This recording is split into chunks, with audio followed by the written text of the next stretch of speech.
बिस्मिल्लाहिर्रहमानिर्रहीम। अस्सलाम वालेकुम students, welcome to our SOC 609 कोर्स। आज से हम लोग क्वालिटेटिव रिसर्च मेथड्स के बारे में स्टडी करेंगे।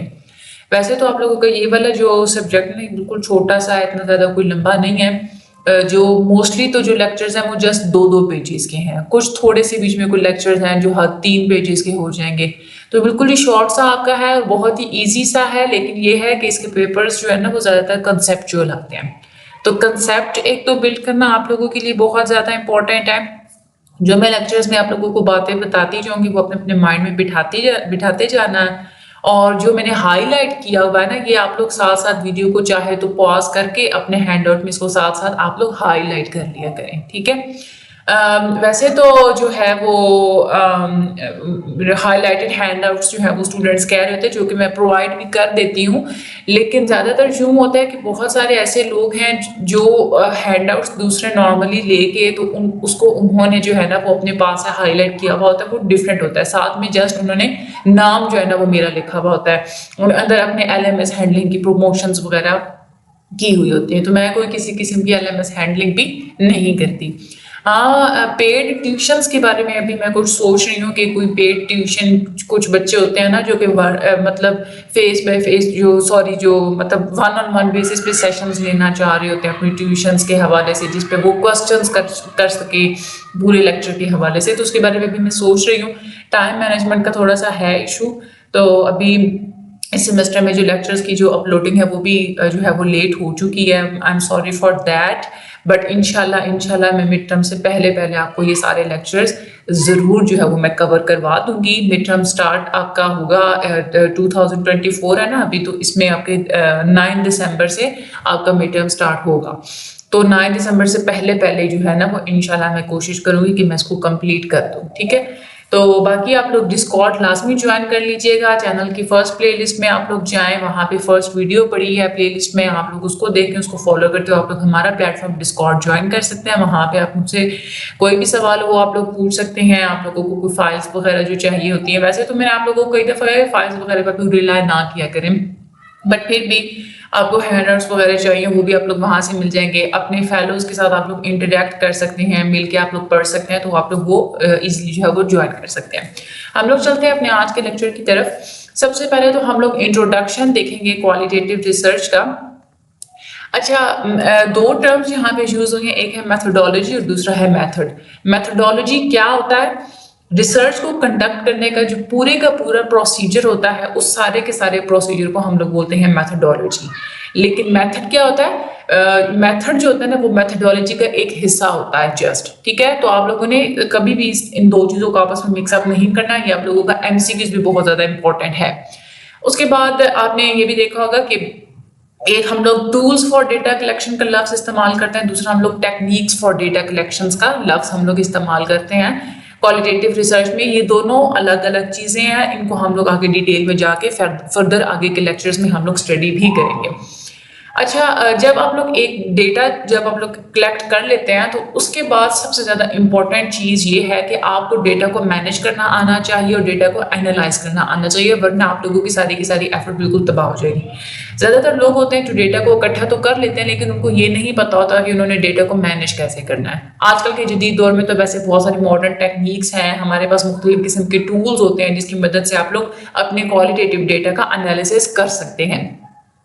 जब फील्ड वर्क हो रहा होता है ना, जैसे फॉर एग्जांपल आप नेचुरल सेटिंग में काम कर रहे हैं या आप लोग किसी भी किस्म के कोई भी एक्सपेरिमेंट्स वगैरह कर रहे हैं, तो उनमें चैलेंजेस का भी आप लोगों को सामना करना पड़ता है। मुख्तलिफ किस्म की चीज़ों को आप लोग एक्सपीरियंस करते हैं, तो ये वो जो चैलेंजेस और वो जो एक्सपीरियंसेस होते हैं वो बहुत ज़्यादा इंपॉर्टेंट होते हैं। फील्ड रिसर्च के दौरान आपको चाहिए कि आप अब तमाम के तमाम चैलेंजेस को भी रिकॉर्ड करें, क्योंकि कभी कभार ऐसा होता है कि कुछ ऐसी चीज़ें हो जाती हैं जो कि बिल्कुल अनएक्सपेक्टेड होती हैं, हमें उनके होने की उम्मीद नहीं होती। जैसे फॉर एग्जांपल एक बंदे ने कोई जवाब नहीं दिया, या जो रिस्पोंडेंट्स थे आपके वो अवेलेबल नहीं है, या कोई और इस तरह के मसले हो सकते हैं। तो जो रिसर्चर है ना उसको चाहिए कि वो उसके पास पहले से प्लान मौजूद हो, या रिसर्चर जो है ना वो स्ट्रेटजी को और प्लान को जो है वो चेंज कर सके।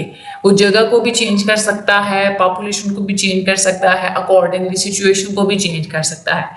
अब ये तो हमने ये देखा कि यहाँ पे कि जब आप लोग फील्ड वर्क कर रहे होते हैं तो आप लोगों ने साथ-साथ उसको रिकॉर्ड करना होता है, उसकी आप लोगों ने डॉक्यूमेंटेशन करनी होती है।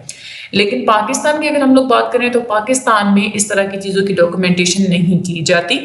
डॉक्यूमेंटेशन हालाँकि ज़रूरी होती है ताकि डॉक्यूमेंटेशन जब होगी तो आप उसके मुताबिक ईज़िली प्लान कोई भी बना सकते हैं। अगर हम लोग वैलिडिटी की बात करें, रिलायबिलिटी की बात करें, तो लोग यही समझते हैं कि वैलिडिटी और रिलायबिलिटी ये दोनों चीज़ें कुछ ज़्यादा इंपॉर्टेंट नहीं है, हालांकि ऐसा नहीं होता, ये दोनों चीज़ें बहुत ज़्यादा इंपॉर्टेंट होती हैं। इसी तरह से अगर हम लोग एथिक्स की बात करें रिसर्च में, पूरी दुनिया में एथिक्स को वो फॉलो किया जाता है रिसर्च के दौरान। जैसे फॉर एग्जांपल इस बात का ख्याल रखा जाता है कि जो रिस्पोंडेंट्स हैं उन्होंने जो भी बातें की उसको राज में रखा जाएगा, लेकिन उनकी सीक्रेसी जो है वो रखी जाए। अच्छा, क्वालिटेटिव रिसर्च होती क्या है? बेसिकली कोई भी जो रिसर्च होती है ना, उसमें आप लोग दो क्वेश्चंस के आंसर्स ढूंढते हैं। एक तो ये होता है कि क्या हो रहा है, और दूसरा कि किस हद तक कोई भी काम हो रहा है। इन दो चीजों के बारे में आप लोग रिसर्च करते हैं। अब ये जो आप लोग सवाल का जवाब ढूंढते हैं ना कि क्या हो रहा है, ये आती है आप लोगों की क्वालिटेटिव रिसर्च में।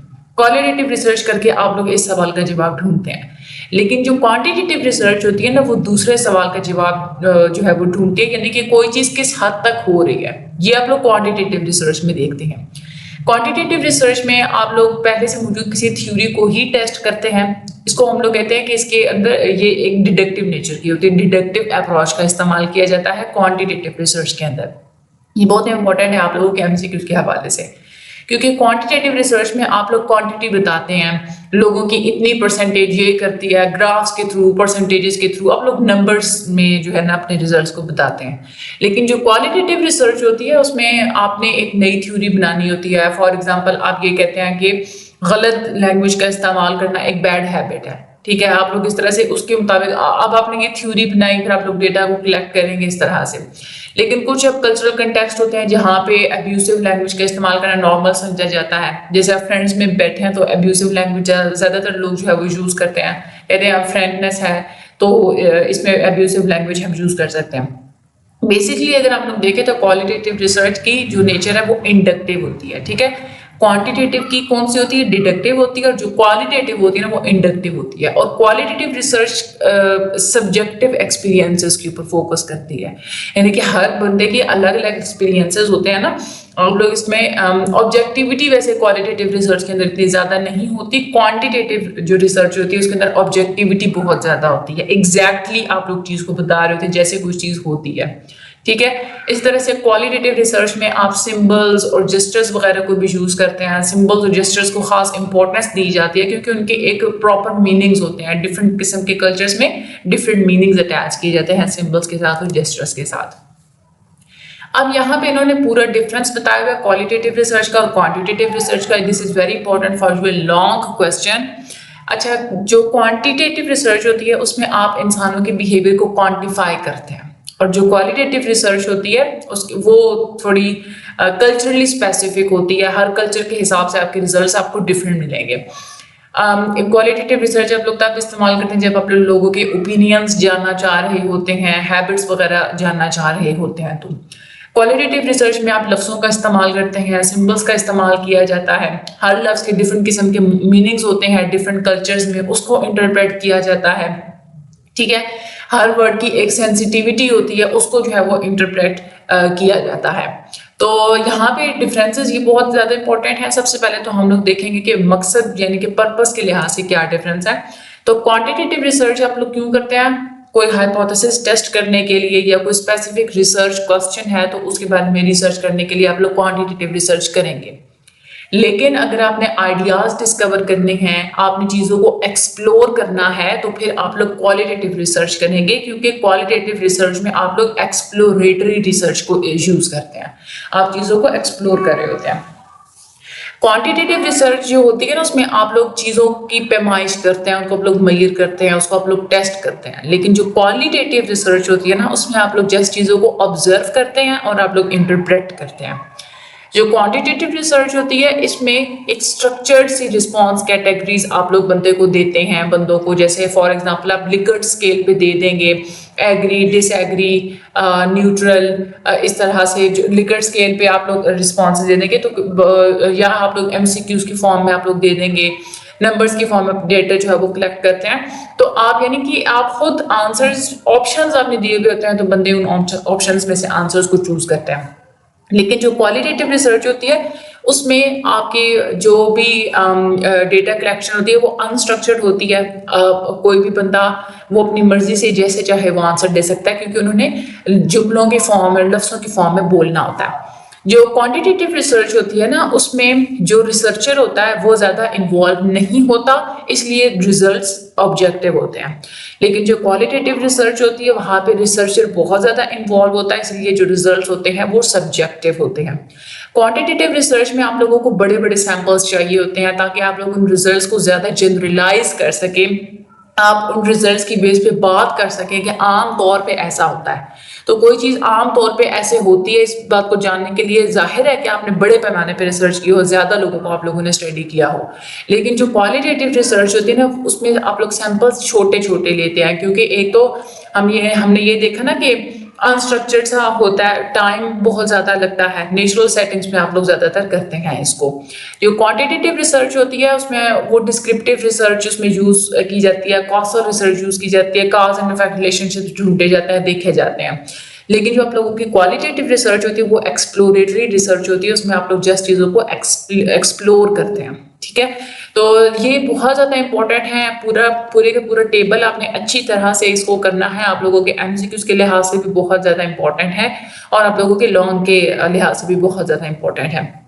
अगला जो हमारा लेक्चर होगा उसमें हम लोग मजीद क्वालिटेटिव रिसर्च के बारे में बात करेंगे, एम्स क्या होते हैं, गोल्स क्या होते हैं, मजीद इस सब्जेक्ट की आप लोगों को मजीद जो है वो नोहा हो जाएगी। ठीक है, तो चैनल को सब्सक्राइब कर दीजिएगा, वीडियो को अपने जो कोई भी आपके पास SOC 609 के जो स्टडी ग्रुप है उसमें आप लोग शेयर लाजमी कर दीजिएगा ताकि बच्चों को पता चल जाए कि SOC 609 के लेक्चर्स की अपलोडिंग स्टार्ट हो चुकी है।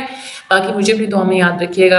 अल्लाह ताला आप लोगों के एग्जाम्स में आप लोगों की हेल्प फरमाए। Thank you so much and अल्लाह हाफिज़।